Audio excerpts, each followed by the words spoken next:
Hear it? Music to my ears. These are so much quieter than the other fans that we had in here. These things. It's just amazing. I can like hear myself thinking here. It was like ear piercing before. So this is just awesome. Awesome. I am like you used to be able to hear the fans in here from like at my house on a clear night, like probably in the back field on a clear night. Like they were loud. So this would be awesome to be able to work in, talk to people, manage. Like it's just gonna make life so much easier, and I'm so happy.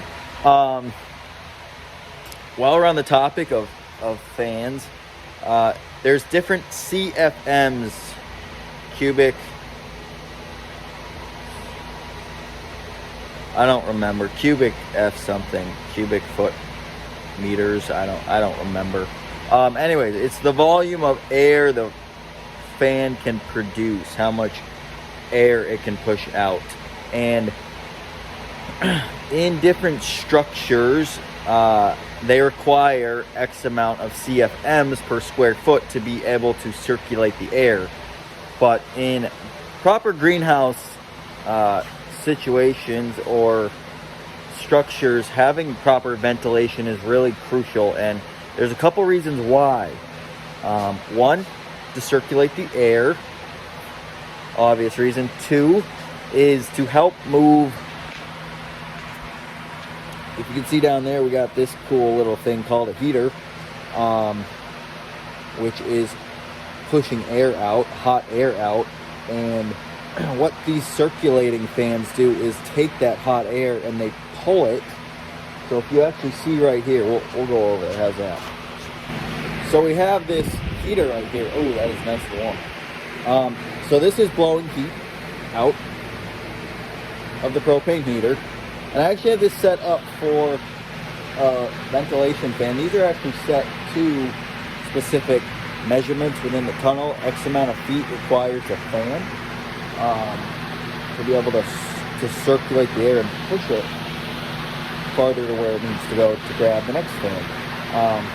But I've got both of my heaters set up with a horizontal ventilation fan about like 12 feet, 8 feet in front of it.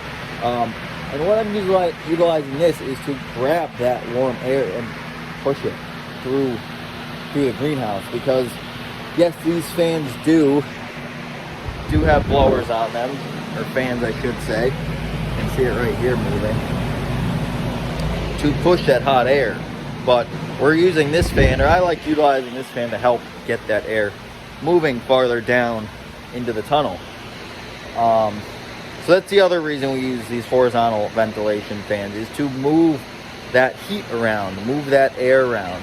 And the third really crucial thing in here is that we want to try to minimize the amount of stagnant air or stagnant moisture just sitting in the air. And without these fans on a really hot day, or even, I don't want to say a hot day, a muggy day, or a day where the greenhouse is closed up, there's no circulation. It's going to create like a humid chamber with all the plants perspiring and the watering and the temperature fluctuations. So having these fans to circulate and keep that air drier is going to help immensely with disease pressure, dampening off, rotting of seed, rotting of plants, and just general atmosphere issues that you would have, say, if you were in a field and it was just hot and muggy and sticky all the time.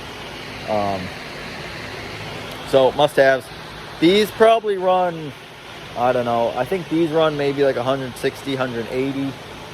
These are actually a lower CFM than, I don't have one here, than those other fans I showed you over there, those small ones. So the size of the fan does not matter. It's the power of what it can push out.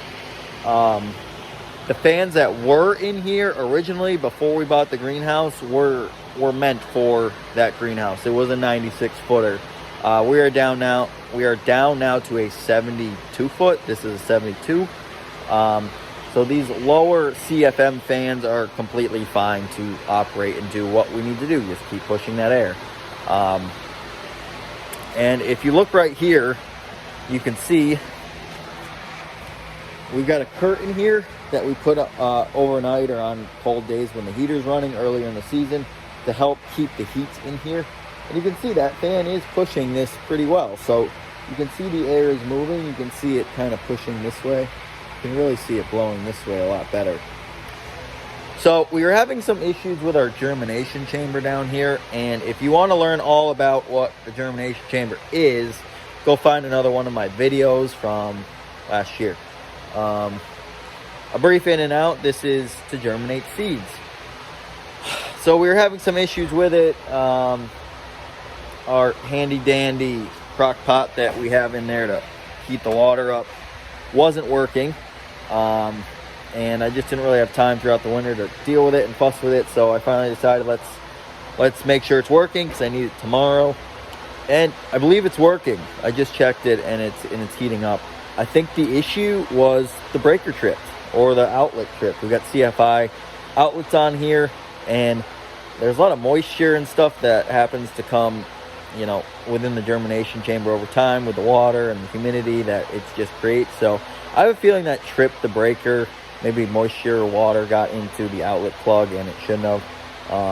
No biggie. We're going to monitor that in case there is an issue because there is moisture in there, but hopefully that's good to go.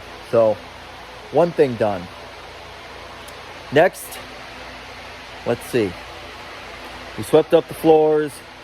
We're going to finish sanitizing the benches tomorrow.